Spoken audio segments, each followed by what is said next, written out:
आज है 24 मार्च 2026 दिन मंगलवार। Welcome back to Clean News UP. चलिए देखते हैं उत्तर प्रदेश की 25 फटाफट बड़ी खबरों को। प्रयागराज हादसा, मृतकों के परिजनों को 2-2 लाख, घायलों को 50,000 का मुआवजा। प्रयागराज के फाफामऊ इलाके में हुए दर्दनाक कोल्ड स्टोरेज हादसे में 4 लोगों की मौत हो गई। इस घटना पर प्रधानमंत्री नरेंद्र मोदी ने गहरा दुख जताते हुए पीएम राष्ट्रीय राहत कोष से मृतकों के परिजनों को 2-2 लाख रुपए और घायलों को 50,000 रुपए देने की घोषणा की। वहीं मुख्यमंत्री योगी आदित्यनाथ ने भी हादसे का संज्ञान लेते हुए समान सहायता राशि देने और घायलों के बेहतर इलाज के निर्देश दिए। गोरखपुर में बनेगा यूपी का तीसरा फ्लोटिंग सोलर प्लांट, कैबिनेट से मिली मंजूरी। उत्तर प्रदेश के गोरखपुर को सोलर सिटी बनाने की दिशा में बड़ा कदम उठाया गया। मुख्यमंत्री योगी आदित्यनाथ की अध्यक्षता में हुई कैबिनेट बैठक में चिलुआ ताल पर 20 मेगावाट क्षमता का फ्लोटिंग सोलर प्लांट लगाने को मंजूरी मिल गई। यह प्रदेश का तीसरा फ्लोटिंग सोलर प्रोजेक्ट होगा। इस योजना के तहत तालाब की सतह पर सोलर पैनल लगाए जाएंगे, जिससे स्वच्छ ऊर्जा का उत्पादन होगा। लखनऊ में ट्रैफिक से राहत, कानपुर बाईपास से आईआईएम रोड तक बनेगा फ्लाईओवर। उत्तर प्रदेश की राजधानी लखनऊ में ट्रैफिक जाम से राहत देने के लिए बड़ा फैसला लिया गया।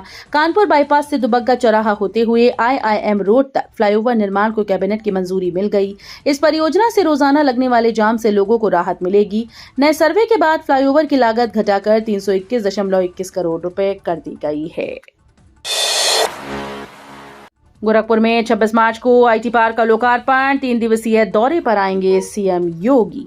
गोरखपुर में आईटी सेक्टर को बढ़ावा देने के लिए बड़ा कदम उठाया जा रहा है। गीडा के सेक्टर 7 में बने software technology park of India का लोकार्पण 26 मार्च को मुख्यमंत्री करेंगे। करीब 20 करोड़ रुपए की लागत से तैयार इस आईटी पार्क को लेकर तैयारियां तेज कर दी गई हैं।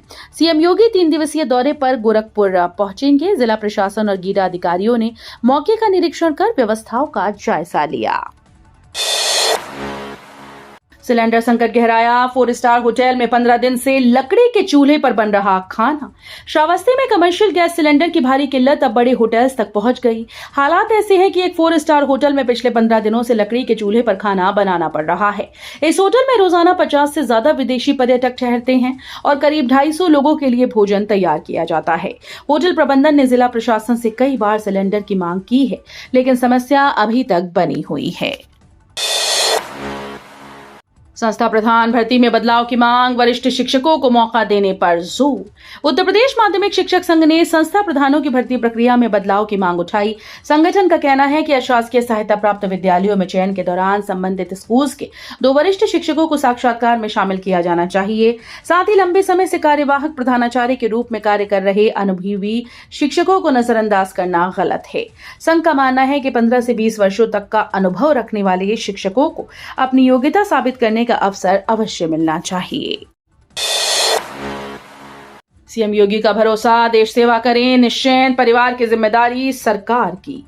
मुख्यमंत्री ने जनता दर्शन में आए सैनिकों को भरोसा दिलाया कि वे बेफिक्र होकर देश की सेवा करें। उनके परिवार की सुरक्षा और सम्मान की जिम्मेदारी सरकार की है। उन्होंने कहा कि प्रदेश की 25 करोड़ जनता की सेवा और सुविधा के लिए सरकार पूरी तरह से प्रतिबद्ध है। इस दौरान सीएम ने सैनिकों समेत अन्य लोगों की समस्याएं भी सुनी और अधिकारियों को समयबद्ध निस्तारण के निर्देश दिए। जनता दर्शन में पुलिस, जमीन विवाद और आर्थिक सहायता से जुड़े कई मामलों पर कार्रवाई के निर्देश दिए। यूपी में भूजल संकट गहराया, कई जिलों में खतरनाक तत्वों की पुष्टि। उत्तर प्रदेश में पीने के पानी को लेकर बड़ी चेतावनी सामने आई। कई जिलों के भूजल में फ्लोराइड, आर्सेनिक, नाइट्रेट और यूरेनियम जैसे खतरनाक तत्व निर्धारित सीमा से अधिक पाए गए हैं। रिपोर्ट के अनुसार अलीगढ़ समेत कई जिलों में फ्लोराइड और लवणता बढ़ी हुई है, जबकि वाराणसी और पूर्वी यूपी के अन्य जिलों में यूरेनियम के अंश मिले। ये स्थिति लोगों के स्वास्थ्य के लिए गंभीर खतरा बन सकती है। विशेषज्ञों ने सरकार से जल्दी ही ठोस कदम उठाने और लोगों को सुरक्षित पेयजल उपलब्ध कराने की मांग की है। पंचायत चुनाव की तैयारी में भाजपा, नई कार्य समिति में युवाओं को मिली प्राथमिकता। आगामी पंचायत चुनाव को ध्यान में रखते हुए भारतीय जनता पार्टी ने नई जिला कार्य समिति का गठन किया। 89 सदस्यीय इस टीम में युवा और सक्रिय कार्यकर्ताओं को प्रमुखता दी गई, जबकि कई पुराने दिग्गज नेताओं को बाहर का रास्ता दिखाया गया। संगठन का यह कदम बूथ और गांव स्तर पर पकड़ मजबूत करने की रणनीति का हिस्सा माना जा रहा है। मुरादाबाद में भाजपा की अंदरूनी कलह, जिला कार्य समिति को लेकर बढ़ा विवाद। मुरादाबाद में भारतीय जनता पार्टी इन दिनों अंदरूनी खींचतान से जूझती नजर आ रही है। हाल ही में घोषित महानगर कार्य समिति में कई अहम बिंदुओं की अनदेखी के आरोप लगे।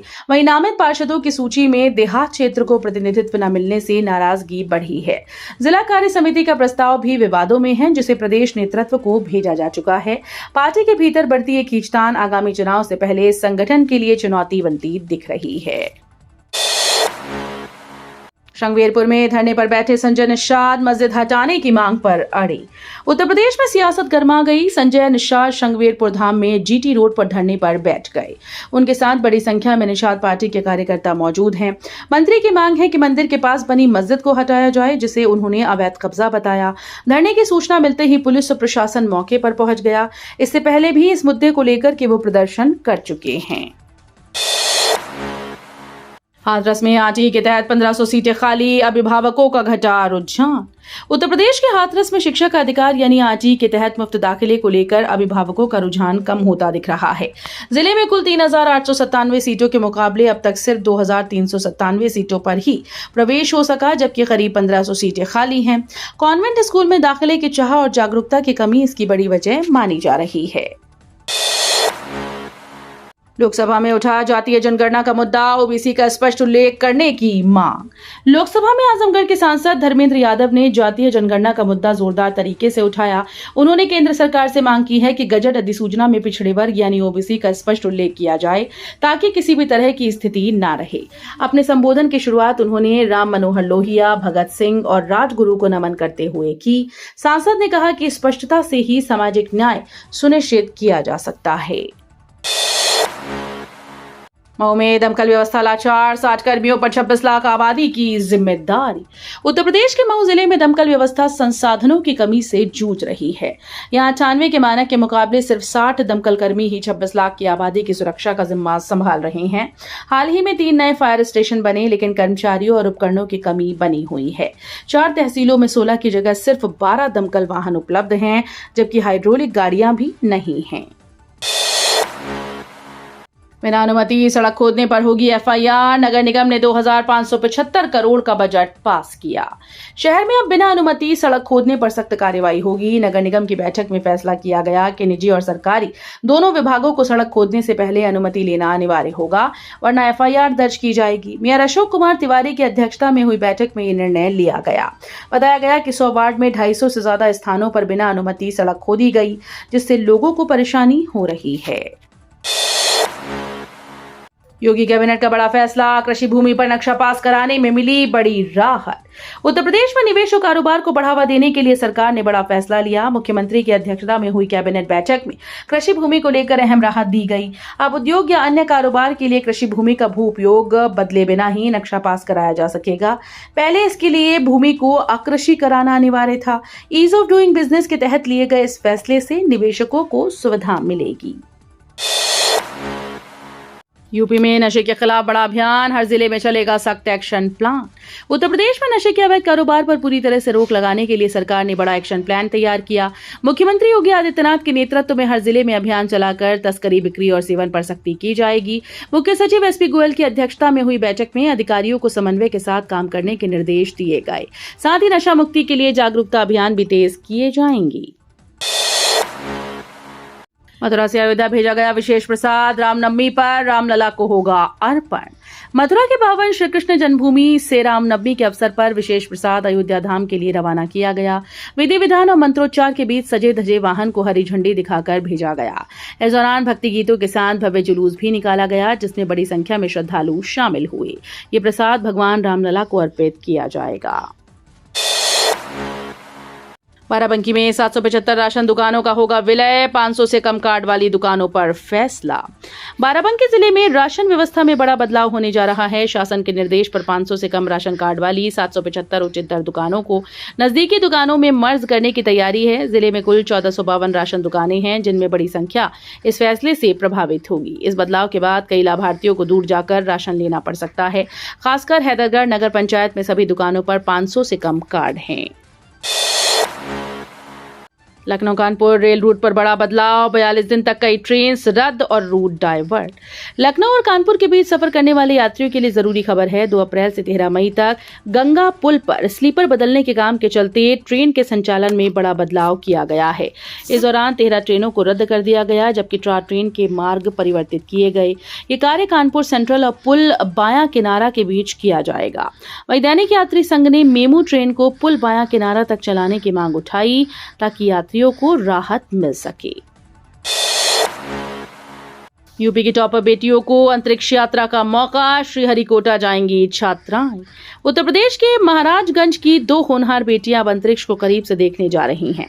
राष्ट्रीय आविष्कार अभियान के तहत टॉपर छात्राओं गरिमा और अनुष्का का चयन एक्सपोजर विजिट के लिए हुआ है। ये दोनों छात्राएं पहली बार हवाई यात्रा कर श्रीहरिकोटा स्थित अंतरिक्ष केंद्र पहुंचेंगी, जहां उन्हें अंतरिक्ष विज्ञान की बारीकियों को समझने का अवसर मिलेगा। स्कूल से लेकर जिला स्तर तक शानदार प्रदर्शन के दम पर उन्होंने ये मकाम हासिल किया। ये उपलब्धि न सिर्फ परिवार बल्कि पूरे जिले के लिए गर्व का विषय बन गई है। 1 अप्रैल से काशी के घाट खाली होंगे, अतिक्रमण हटाने उतरेगी स्पेशल टीम। बनारस के गंगा घाटों को अतिक्रमण मुक्त बनाने के लिए नगर निगम 1 अप्रैल से बड़ा अभियान शुरू करने जा रहा है। इसके तहत करीब 70 सदस्यों की स्पेशल टीम, जिसमें रिटायर्ड सैनिक भी शामिल होंगे, घाटों पर कब्जा करने वालों के खिलाफ सख्त कार्रवाई करेगी। बढ़ती भीड़ और दुकानों के कारण घाटों की सुंदरता प्रभावित हो रही है। 41 साल बाद फिर खुशखबरी, दुधवा में 3 गैंडे खुले जंगल में आजाद। दुधवा नेशनल पार्क से वन्यजीव संरक्षण की एक बड़ी खबर सामने आई। गैंडों के पुनर्वास कार्यक्रम के तहत 3 गैंडों, 1 नर और 2 मादा को सुरक्षित तरीके से जंगल में छोड़ दिया गया। विशेषज्ञों और पशु चिकित्सकों की टीम ने ट्रैंकुलाइज कर उन्हें निर्धारित स्थान तक पहुंचाया। इस अभियान में हाथियों और वनकर्मियों की अहम भूमिका रही। अधिकारियों के मुताबिक ये पहल गैंडों की संख्या बढ़ाने और उनके सुरक्षित भविष्य के लिए महत्वपूर्ण कदम है। योगी का बड़ा प्लान, मेट्रो से कमाई बढ़ेगी, शहरों में विकास तेज होगा। उत्तर प्रदेश के मुख्यमंत्री योगी आदित्यनाथ ने मेट्रो परियोजना की समीक्षा करते हुए अधिकारियों को सख्त निर्देश दिए कि सभी कार्य तय समय सीमा और गुणवत्ता के साथ पूरे किए जाएं। उन्होंने कहा कि मेट्रो सिर्फ परिवहन नहीं बल्कि शहरों की अर्थव्यवस्था को मजबूत करने का जरिया है। इसलिए आय बढ़ाने के लिए स्टेशन पर food court, parking, office space और विज्ञापन जैसे नए स्रोत विकसित किए जाएं। यूपी में सड़क सुरक्षा के लिए नई पहल, अब सड़क सुरक्षा मित्र संभालेंगे जिम्मेदारी। उत्तर प्रदेश में बढ़ते सड़क हादसों को रोकने के लिए परिवहन विभाग ने नई पहल शुरू की। अब सड़क सुरक्षा मित्र राहगीरों को सही दिशा दिखाएंगे और यातायात नियमों के प्रति जागरूक करेंगे। ये प्रशिक्षित मित्र सड़कों पर उतरकर ब्लैक स्पॉट्स की पहचान करेंगे और विभाग को जानकारी देंगे। फर्रुखाबाद में मेगा रोजगार मेला, 64 कंपनीज ने 3800 पदों पर की भर्ती। उत्तर प्रदेश के फर्रुखाबाद में आज युवाओं के लिए रोजगार का बड़ा अवसर सामने आया। राजकीय ITI परिसर में आयोजित रोजगार मेले में देश भर की 64 नामचीन कंपनीज ने हिस्सा लिया। इस दौरान तकनीकी और गैर तकनीकी क्षेत्रों में करीब 3800 पदों पर भर्ती प्रक्रिया शुरू की गई। बड़ी संख्या में युवाओं ने इंटरव्यू देकर अपनी किस्मत आजमाई। हाईकोर्ट सख्त, आउटसोर्सिंग से सालों नौकरी लेना बताया शोषण, दिया बड़ा आदेश। इलाहाबाद हाईकोर्ट ने सरकारी संस्थानों में लंबे समय तक आउटसोर्सिंग के जरिए काम लेने पर कड़ी टिप्पणी की। कोर्ट ने इसे शोषण और अन्याय को बढ़ावा देने वाला बताया है। न्यायमूर्ति विक्रम डी चौहान ने बरेली नगर निगम को 13 साल से काम कर रहे कर्मचारी के नियमितीकरण पर पुनर्विचार करने का निर्देश दिया। तो ये थी आज की 25 फटाफट बड़ी खबरें। अगर आपको न्यूज पसंद आई हो तो वीडियो को लाइक और शेयर जरूर करें। धन्यवाद।